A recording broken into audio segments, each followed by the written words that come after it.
Thanks for joining us this Friday on NewsNation Rush Hour. I'm Nichole Berlie, and police in Canada's capital city vowing to crack down on a protest by hundreds of truckers who have shut down Ottawa for 8 days. Well, on the other side of that country, in Milk River, Alberta, a blockade stopping traffic trying to cross into the United States. Both groups of protesters demanding an end to COVID-19 vaccine mandates. And correspondent Kelly Beeson joins us now with the latest. So, Kelly, tell us, how are the protests in Canada affecting us here in the U.S.?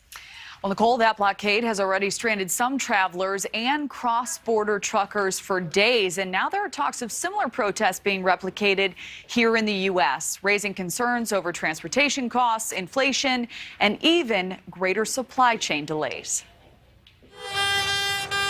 Hundreds of truckers shutting down the center of the Canadian capital for days, demanding an end to COVID vaccine mandates. One truck driver telling NewsNation's Leland Vittert this week. If we let this go, where does it stop? What are they going to do next?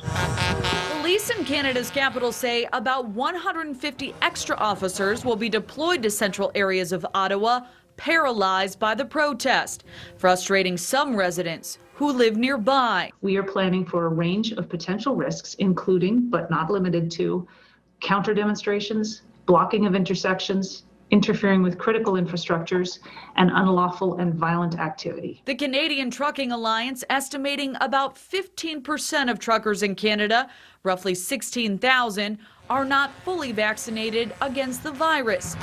Canadian Prime Minister Justin Trudeau referring to this movement as a small fringe minority holding unacceptable views. Those comments angering many involved. I am vaccinated. This is about the mandates.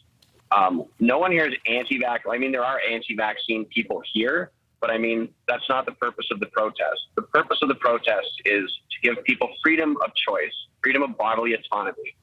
The people should be able to decide what medical procedures they undergo without fear of having to be ejected from society. Hundreds more truckers are planning to enter Ottawa this weekend, with demonstrations also planned for Toronto and Quebec City.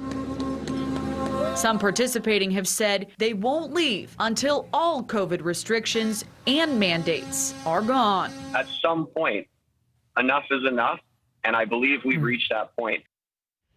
Now, a Facebook group organizing a U.S. convoy had amassed 130,000 members before being tossed off the social media platform. It happened amid allegations that the movement was being promoted by right-wing extremists. However, organizers have denied that claim.